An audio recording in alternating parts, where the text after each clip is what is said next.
News first channel ಹಾಗೂ ಡಿಜಿಟಲ್ನಲ್ಲಿ ಜಾಹೀರಾತು ನೀಡಲು ಈ ನಂಬರ್ಗೆ ಸಂಪರ್ಕಿಸಿ. ಲಂಚಕ್ಕೆ ಬೇಡಿಕೆ ಇಟ್ಟಂತಹ ಒಂದು ಆರೋಪದ ಬೆನ್ನಲ್ಲೇ ಈಗ ಭೋವಿ ನಿಗಮದ ಅಧ್ಯಕ್ಷ ರವಿಕುಮಾರ್ ರಾಜೀನಾಮೆ ಸಲ್ಲಿಕೆ ಮಾಡಿದ್ದಾರೆ. ಹಗರಣದ ಆರೋಪದ ಬೆನ್ನಲ್ಲೇ ರವಿಕುಮಾರ್ ಒಂದು ರಾಜೀನಾಮೆಯನ್ನ ಸಲ್ಲಿಕೆ ಮಾಡಿದ್ದಾರೆ. ಇಂದು ಬೆಳಗ್ಗೆ ಸಿಎಂ ಸಿದ್ದರಾಮಯ್ಯ ಅವರನ್ನ ಭೇಟಿಯಾಗಿ ಇವರು ತಮ್ಮ ರಾಜೀನಾಮೆಯನ್ನು ಕೊಟ್ಟಿದ್ದಾರೆ. ಈಗಾಗಲೇ ತಮ್ಮ ಅಧ್ಯಕ್ಷ ಸ್ಥಾನಕ್ಕೆ ರಾಜೀನಾಮೆ ನೀಡಿರೋದ್ರಿಂದ ಈಗ ಅವರು ಮಾಜಿ ಅಧ್ಯಕ್ಷರಾಗ್ತಾರೆ. ಇನ್ನು ರಾಜೀನಾಮೆ ಬಗ್ಗೆ ಸಿಎಂ ಕಚೇರಿಯಿಂದಲೇ ಅಧಿಕೃತ ಮಾಹಿತಿ ಈಗ ರವಾನೆ ಆಗಿರೋದು. ತನಿಖೆಗೂ ಮನವಿ ಮಾಡಿರುವೆ ಅಂತ ಹೇಳ್ತಿದ್ದಾರೆ ರವಿಕುಮಾರ್.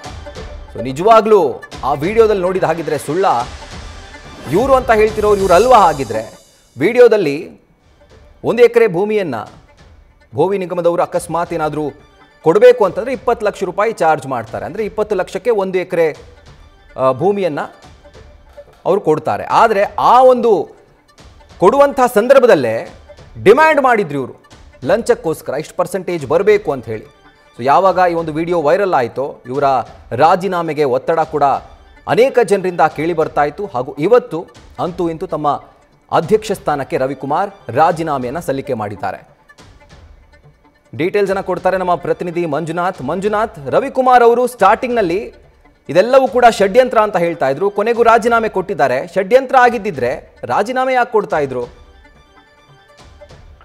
ರಾಹುಲ್, ಏನು ಭೋವಿ ನಿಗಮದಿಂದ ಒಂದು ಏನು ಕಾರ್ಮಿಕ ರೈತರಿಗೆ ಅಥವಾ ರೈತರಿಗೆ ಭೂಮಿ ಮಂಜೂರು ಮಾಡುವ ಸಂದರ್ಭದಲ್ಲಿ ಆ ಒಂದು ಏನು ಲಂಚಕ್ಕೆ 60% ಲಂಚಕ್ಕೆ ಒಂದು ಡಿಮ್ಯಾಂಡ್ ಮಾಡಿದ ಒಂದು ವಿಡಿಯೋ ವೈರಲ್ ಆಗಿತ್ತು. ಈ ಒಂದು ವಿಡಿಯೋ ಏನು ವೈರಲ್ ಆದ ಬೆನ್ನಲ್ಲೇ ವಿರೋಧ ಪಕ್ಷಗಳು ಸರ್ಕಾರದ ವಿರುದ್ಧ ಮುಗಿಬಿದ್ವು. ಜೊತೆಗೆ ಸ್ವತಃ ರವಿಕುಮಾರ್ ಅವರು ಕೂಡ ಸುದ್ದಿಗೋಷ್ಠಿ ನಡೆಸಿ ಈ ಒಂದು ವಿಡಿಯೋವನ್ನ AI ಮುಖಾಂತರ ಏನು ತಿರುಚಲಾಗಿದೆ. ಆ ಒಂದು ವಿಡಿಯೋದಲ್ಲಿ ಇರೋದು ನಾನೇ, ಬಟ್ ಆದ್ರೆ ಆ ಒಂದು ವಾಯ್ಸ್ ಏನಿದೆ ಅದು ನನ್ನದಲ್ಲ, AI ಮೂಲಕ ಒಂದು ತಿರುಚಿ ಬಿಡುಗಡೆ ಮಾಡಲಾಗಿದೆ. ಹಾಗಾಗಿ ನಾನು ಮುಖ್ಯಮಂತ್ರಿಗಳಿಗೆ ಮನವಿ ಮಾಡ್ತೇನೆ, ಈ ಒಂದು ಪ್ರಕರಣವನ್ನ ತನಿಖೆ ಮಾಡಬೇಕು ಅಂತ ಹೇಳಿ ಒಂದು ವಾದವನ್ನ ಮಾಡಿದ್ರು. ಆದ್ರೆ ಇವತ್ತು ಸಿಎಂ ಸಿದ್ದರಾಮಯ್ಯ ಅವರನ್ನ ಬೆಳಗ್ಗೆ ಭೇಟಿಯಾದಂತ ರವಿಕುಮಾರ್ ಅವರು ಸಿಎಂಗೆ ಒಂದು ರಾಜೀನಾಮೆ ಪತ್ರವನ್ನ ಸಲ್ಲಿಸಿದ್ದಾರೆ ಅಂತ ಹೇಳಿ ಸಿಎಂ ಕಚೇರಿಯ ಮೂಲಗಳು ಮಾಹಿತಿ ನೀಡಿರುವಂತದ್ದು. ಆದ್ರೆ ರವಿಕುಮಾರ್ ಅವ್ರನ್ನ ಸಂಪರ್ಕ ಮಾಡಿದ ಸಂದರ್ಭದಲ್ಲಿ ಅವರು ಇನ್ನೂ ಕೂಡ ನಾನು ರಾಜೀನಾಮೆ ಕೊಟ್ಟಿಲ್ಲ, ಕೇವಲ ನನ್ನ ವಿರುದ್ಧ ಏನು ಷಡ್ಯಂತ್ರ ನಡೆದಿತ್ತು ಈ ಒಂದು ಆಡಿಯೋ ವಿಡಿಯೋ ಬಿಡುಗಡೆ ಮಾಡಿದ್ದಾರೆ, ಅವ್ರ ವಿರುದ್ಧ ತನಿಖೆ ಮಾಡಿ ಒಂದು ಮನವಿ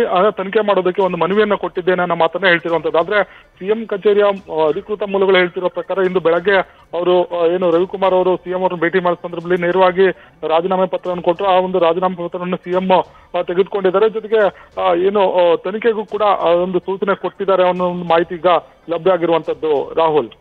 ರೈಟ್ ಮಂಜುನಾಥ್, ಥ್ಯಾಂಕ್ ಯು ಡೀಟೇಲ್ಸ್ಗೆ. ನ್ಯೂಸ್ ಫಸ್ಟ್ ನಿರ್ಭೀತಿಯಿಂದ ನಿಮ್ಮ ಪರವಾಗಿ.